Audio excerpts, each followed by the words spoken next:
Hi, I'm Rob Dahm, and this is my first-gen Honda Insight. It's towing my dream car, a four-rotor Mazda RX-7 I'm building by hand. Most people, when they break apart, are upset, but I'm happy. But this show isn't about my RX-7. It's about what people across America are doing to tune their cars. My hope is that I can find out not just the how, but also the why of some of this country's greatest builds. I want to be inspired and hopefully inspire everyone watching to go out and do something special with their car or truck or scooter or whatever. I am obsessed with cars. Specifically, I'm obsessed with taking cars and making them do things they were never built for. It all started with Montego Blue. This right here was my very first sports car, at least this part of it anyway. But that's not where the story gets really interesting. It actually gets interesting with this car. This is a Mazda RX-7, just like that one started as, but this has a lot of horsepower. Just like they said, the very first race started when the second automobile was made. The moment my brother got a car and beat me racing this car, that was when I knew I had to build my absolute obsession, an all-wheel drive four-rotor RX-7.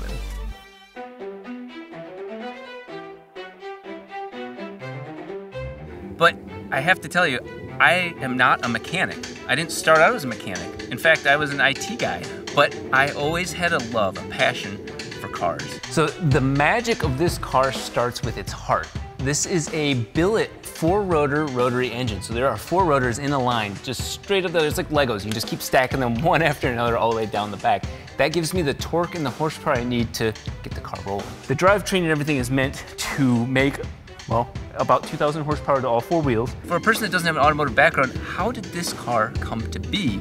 Well, it was a combination of two things. One, the internet has so many resources available, and two, an absolute obsession and doing whatever it took to meet that dream goal. A couple months back, a friend of mine, Mike Kojima, came into the shop, and in 5 seconds, this man was like, you know your suspension's, falling rate. I'm like, I don't even know what that means. That's the sort of thing that the community has helped me with. Normally you have a race team or engineers working on this, and each of them are experts in their craft. I had none of that. It was my job to learn how to tune, to learn how to build, to learn how to even weld, although I have a great friend that helps me with that. This type of car requires every type of thing that you can imagine in terms of building, fabricating, machining, all of that. And thankfully, with my buddy Isaiah Duran, who's basically my life partner now, Isaiah's an amazing fabricator. And a fabricator is not just a welder, it's a huge misconception. You have to solve problems, but it's a combination of both fabricating and machining that make a car this extreme possible. I've had a little bit of help by buying certain parts from different cars that are out in the world. I have a front diff that was originally used as a rear differential out of a BMW E36, parts from Corvettes, parts from Nissans. But I think one of the coolest things that we ended up doing was solving the all-wheel drive system using a Nissan GT-R transfer case. What that means is it transfers power to the front, and it always is transferring power to the rear. When people saw this, they're like, oh man, it's all-wheel drive, you're ruining the spirit of a rotary being rear wheel. Well, just turn that off, and it's 100% rear wheel drive. As I learned something, I would apply it. There's new knowledge, new experiences. You got a rotary engine, right? Rotary engines are known for breathing, making tons of hot exhaust gas. Well, what uses really hot exhaust gas efficiently? Turbocharger. This is the largest turbocharger that Garrett Turbo makes. It's 106 millimeters, so it's a 4-inch wide diameter. So look at how big, this is meant for Caterpillar, like earth mover type vehicles. These are carbon fiber axles. So this is carbon fiber wound very tightly. This has that a little bit of elasticity, so that way when it launches, the tire gets a fraction of a second to catch up so you don't break your car. Now this is still something from the stock FD. My rear latch works still. The back of the car has a 50-gallon gas tank. When we go to do one pull, so give it gas and go as fast as you can in one single pull, this uses over 1.5 gallons of fuel. If you've ever worked on a car, you know that while it looks good in the garage and looks good on paper, you have to shake it down. You need to see it work. That's the whole reason this thing has wheels, is to move. That's why we're out here at Chuckwalla Raceway, to go shake this car down.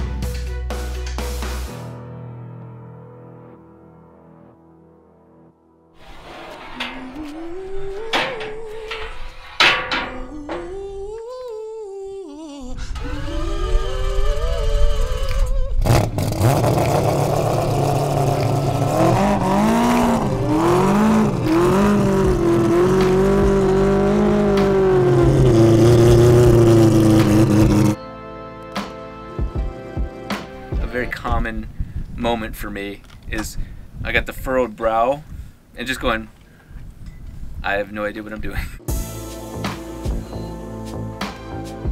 My steering wheel is upside down because I am not an alignment shop. My focus was the entire steering from the wheel to the steering rack. I'm very particular about that, and so I have things splined but also drilled through, and I even welded some things just so that way at no point could the steering column fail me.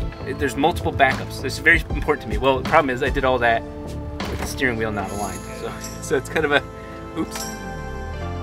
Okay, so the first thing I'm doing on these runs is trying to keep the pedal at a certain spot, and that matters a lot because when you punch the pedal on any car, the computer tries to predict it. It tries to adjust for it, like, oh my god, tons of power, let me do new things. And so what I'm trying to do is keep the inputs, the pedal, to like 30%, and then watch what the car does as it gains power and speed.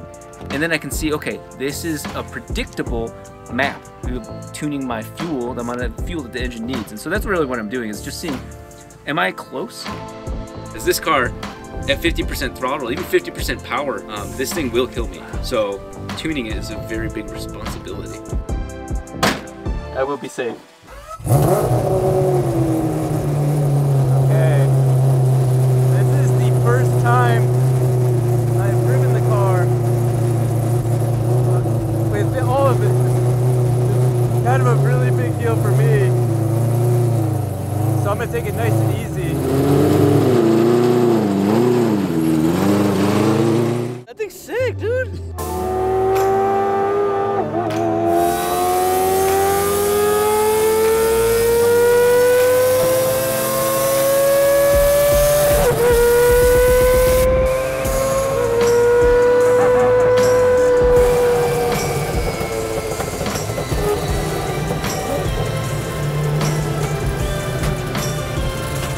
Oh my god, this starts amazing.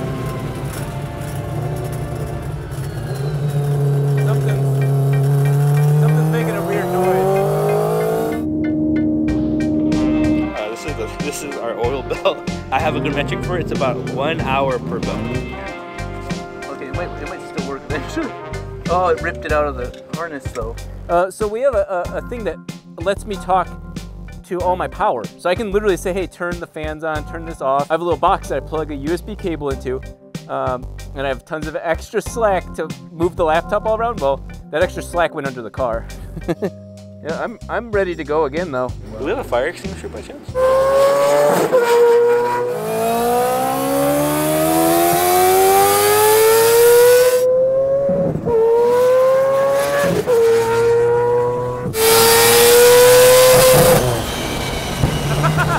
Jesus! This car is amazing. I love this so much.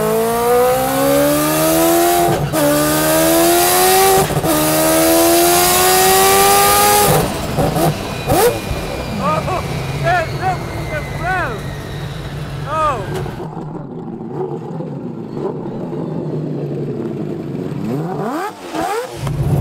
Okay, let me turn that up. Holy crap, is that amazing? That is amazing. Oh my god, I have not been able to experience the creation of mine to that level. The turning, the brakes, like you have to remember each of these pieces are actually custom built. It's not like I can rely on some OEM part, some part from Ford or GM or anybody. I have to rely on my own guess in many ways. And so to see just simply braking at high speeds work is validation for me. And this is almost too overwhelming because I did that, but there's so much I did all at once. And so she sounds wicked, doesn't she? She sounds incredible. That was very easily, that was only 8,000 RPM. We have another 2,000 RPM to go. Okay. This is just incredible for me.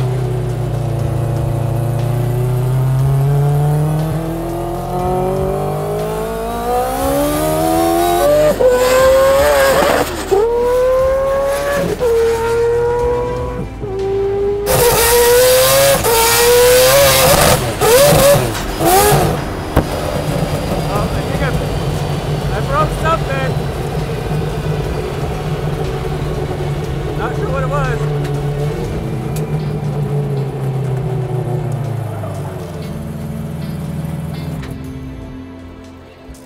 Oh no! I must have no transmission! No! Not like this!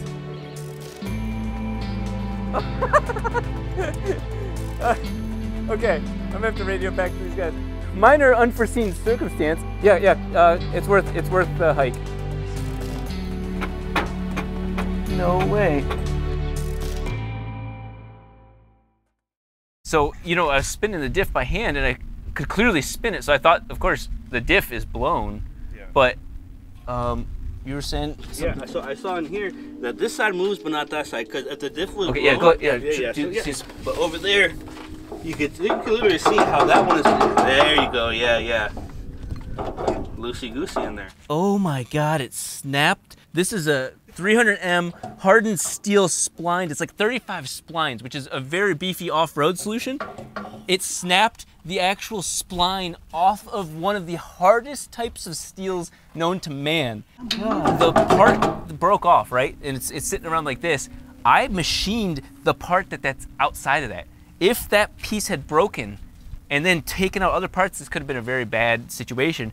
Yeah, this is a victory to me. This is a very extreme example of that, but the pressure testing things, we have worked our asses off to make that engine reliable. Like I built the engine piece by piece, machined in-house, and so for that to be able to put that much power down on such a beautiful joyride and start breaking suspension components, drivetrain components, that's a seal of approval. I'm not able to drive it back in. You want to get pulled by the Insight, bro? There wasn't a specific goal to this day other than finding the limits of my car, which I did. This is my project car, this is my baby, and now I can go back and work on it some more and grow as it grows.